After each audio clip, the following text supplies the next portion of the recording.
ఎందుకంటే ఎన్టీఆర్ ఒకసారి step in అయితే పార్టీలోకి కానీ లోకేష్ పెద్ద ప్రాబ్లం అవుతుంది. అయితే అది ఇప్పుడప్పుడే జరిగే పని కాదు, కానీ ఇప్పటి నుంచి లోకేష్ జాగ్రత్తలు తీసుకుంటున్నాడు. అంటే ఎన్టీఆర్ కి చిన్న ఛాన్స్ కూడా ఇచ్చే అవకాశం లేకుండా ముందు జాగ్రత్త తీసుకున్నాడు. అది లోకేష్ తెలివితేటలు. రాజకీయాల్లో ఇదని మామూలే. అయితే ఇప్పుడు లోకేష్ కి ఎవరు సపోర్ట్ చేస్తున్నారు అన్నది మనం అప్పట్లో కూడా చెప్పాం. ఎవరు సపోర్ట్ ఉంటుంది పార్టీలో ఎమ్మెల్యేల సపోర్ట్ మాత్రమే ఉంటుంది లోకేష్ కి.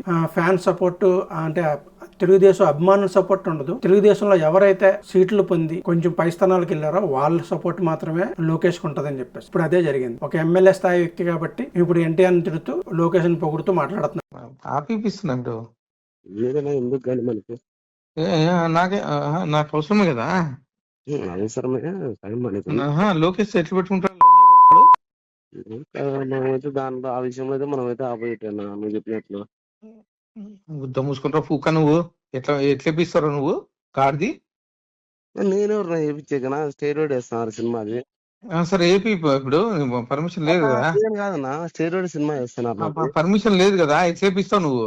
నేనెవరు వేయించాక నాకు సంబంధం లేదు. సరే బుక్ చేపిస్తా చూడి.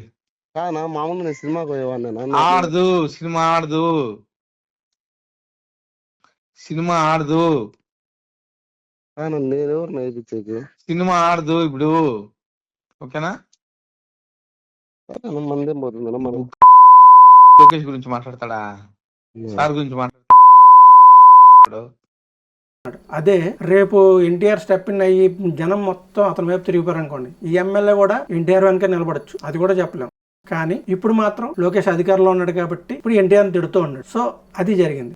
ఇప్పుడు దీనికి పరిష్కారం ఏంటంటే ఎన్టీఆర్ ఇప్పుడప్పుడే రాజకీయాల్లోకి రాడు, కానీ ఇది తొందరపాటు అని చెప్పాలి. అందుకోసం అతను ఎమ్మెల్యే కూడా సారీ చెప్పేస్తాడు. ఏమని, నేను అసలు మాట్లాడలేదు, ఆ మాట్లాడక నా వీడియో కాదు, అది నా ఆడియో కాదు, అది ఎవరో కల్పించిందని. అయితే ఒకవేళ దీనివల్ల ఎవరైనా ఫ్యాన్స్ కలత చెంది ఉంటే వాళ్ళకి నేను క్షమాపణ చెప్తున్నానని చెప్పేసి ఒక వీడియో కూడా రిలీజ్ చేశారు. అంటే అది కూడా కవరప్ తిట్టడం అయితే జరిగింది. సైలెంట్ గా జరిగిపోద్ది అనుకున్నది అనవసరంగా ఇరుక్కుపడి ఇప్పుడు ఎమ్మెల్యే. లేదంటే అన్ని బూతులు తిట్టి సైలెంట్ గా జరిగిపోద్ది, అతనితో కేవలం కొంతమంది ఫ్యాన్స్ మాత్రం కంట్రోల్ చేయగలుగుతాం, వాళ్ళని కూడా తమ వైపు తిప్పేసుకుంటాం అని అనుకున్నాడు. కానీ ఆ వీడియో లీక్ అయిపోవడంతో సో ఈ ఎమ్మెల్యే బుక్ అయిపోవడం మధ్యలో. సో అటు లోకేష్ కూడా ఇది చాలా ఎఫెక్ట్ అయ్యే అవకాశం అయితే ఉంది. ఎన్టీఆర్ ఫ్యాన్స్ అయితే ఒక రకంగా ఊరుకునే టైప్ కాదు.